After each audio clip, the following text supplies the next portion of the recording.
নমস্কার বন্ধুরা, আজকে আমি নিয়ে চলে এসেছি ঝিঙের খোসা বাটা। এটা খেতে যেমন সুস্বাদু তেমন শরীরের পক্ষেও উপকারী। সবের প্রথমে খোসাগুলোকে ভালোভাবে ধুয়ে সেদ্ধ করতে দিতে হবে। সেদ্ধ করার সময় একটু লবণ দিয়ে দিতে হবে।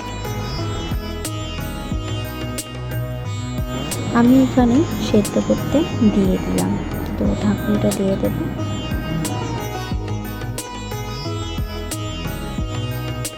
সেদ্ধ প্রায় হয়ে এসেছে, এবার আমি নামিয়ে নেব। এবার একটা মিক্সির জারে ওই সেদ্ধ খোসাগুলোকে দিয়ে দিতে হবে এবং তার সঙ্গে কিছু লঙ্কা এবং রসুন দিয়ে ভালোভাবে পেস্টটা তৈরি করে নিতে হবে।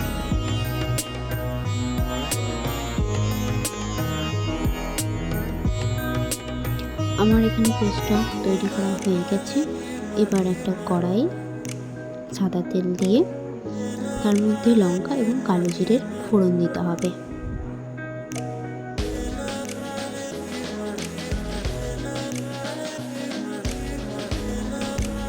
কালো জিরে এবং লঙ্কাটা ভাজা হয়ে গেলে স্বাদ মতো লবণ ও হলুদ গুঁড়ো দিয়ে দিতে হবে।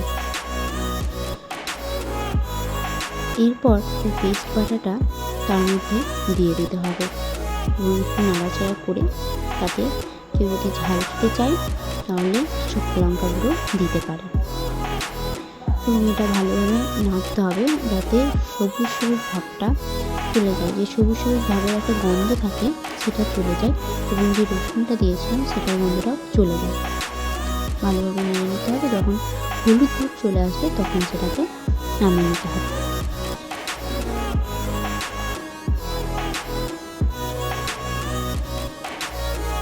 উপর থেকে একটু কাঁচা সরষের তেল ও একটা লঙ্কা দিয়ে গরম ভাতের সঙ্গে পরিবেশন করতে হবে।